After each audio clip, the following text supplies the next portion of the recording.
Hi everyone, Kimberly Mackey here with New Home Solutions, wishing you a happy and safe holiday season. Merry Christmas. I'd like to thank you all for such a fantastic 2018 that you've helped me to have, both personally as well as the company. We've experienced great growth, abundant blessings, and certainly a lot of lessons learned along the way. Today, I'd like to talk to you, even though I'm wearing my festive Santa hat, about something that is a little more somber. We had a wake-up call a couple of weeks ago, you may recall in the news, about losing one of our on-site sales professionals. It was a very sad situation. It does appear that it was a random act of violence.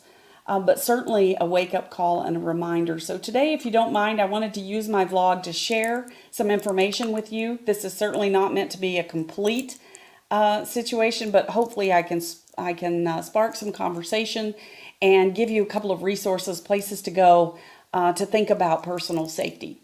So with that being said, let's talk about this. I know even when I got started in new home sales, I had a situation in a master planned community. And I was robbed for cookie dough, of all things, if you can believe that. But had a drywall crew for a competing builder within the community come by and with machetes and rob me for about $300 worth of cookie dough.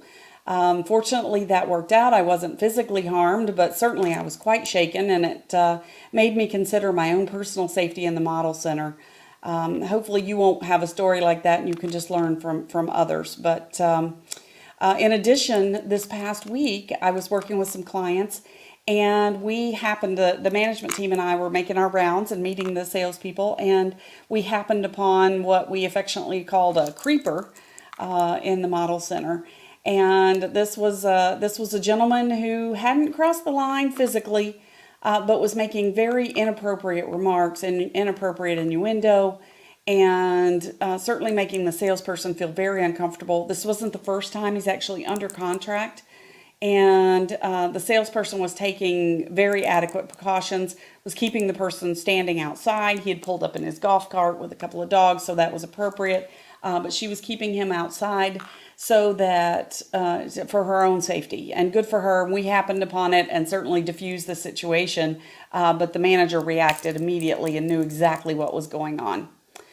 So use your spidey senses. When those are going off, there's a reason for that. Always make sure that you have an adequate exit plan and an exit strategy. Don't put yourself where you're cut off from exit doors if you have those spidey senses going off. There's usually a reason for that. Listen to them. Better safe than sorry. And if someone doesn't mean ill will, but they're causing you to feel uncomfortable, sometimes if you just readjust, they'll realize right away, hey, I was threatening and didn't mean to be. So anyway, a couple of thoughts for you and your team. The first one is enroll your team, preferably your entire team, in a self-defense course. And I do recommend that you find one with people who are familiar with our industry. The Real Estate Board is a great resource. The realtors take safety very seriously. They have a lot of resources on their site. So I recommend that you get everyone enrolled in a personal safety and self-defense course.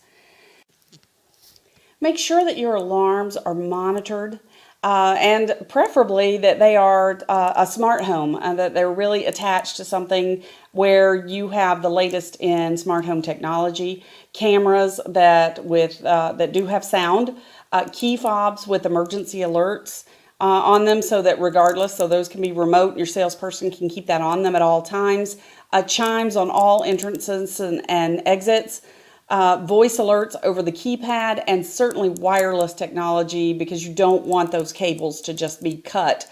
And we all know that cables can be cut for the phones. The third idea is to establish some codes between superintendents and sales professionals. One of the things that we batted around was Model 911, which would be something that the salesperson could send out to their superintendent. Maybe there isn't a reason to really call 911, but they're just starting to feel very uncomfortable, and having another person there can diffuse that, much like the situation that we encountered out in the field. So just establish some sort of code so that they're looking out for each other when they're out in the field. Make sure that your model center is well lit. Even if it isn't a personal safety, we want to take care of our property and make sure that it isn't vandalized after hours. So always a good idea to make sure that you're putting some spotlights and some floodlights out front, in addition to what is actually on the attached to the home itself.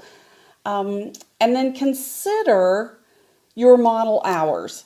It's very difficult to show a home and have it show its best after dark. It's also very difficult and almost really impossible, certainly not safe, to be showing a home under construction after dark. So you might consider adjusting your model center hours so that you don't have people there after dark, especially out in very remote areas. Just take adequate measures on that. You can always adjust it. Staff appropriately when it's possible. When you can put two salespeople, whether it's a salesperson and a junior, or a salesperson and a trainee, salesperson and an admin, or you can have someone from the office working remotely so that you have two people out in the field. I mean, you can get pretty creative with this. But it is better, and especially if you're having problems in an area, you certainly want to make sure that you have enough people there. Putting two salespeople in a sales center also, can be a great idea as a traffic source. When you have both of them working to drive traffic, you can actually generate some more traffic. That's a whole other training topic. So just think about all of these measures, talk about them, bring in a safety person, bring in a security person to help you to explore what's right for you in your area. And to all the individual on-site agents out there, or general real estate agents who might be listening to this blog, consider your own personal safety devices too. There's a ton of apps. There's a lot of safety measures.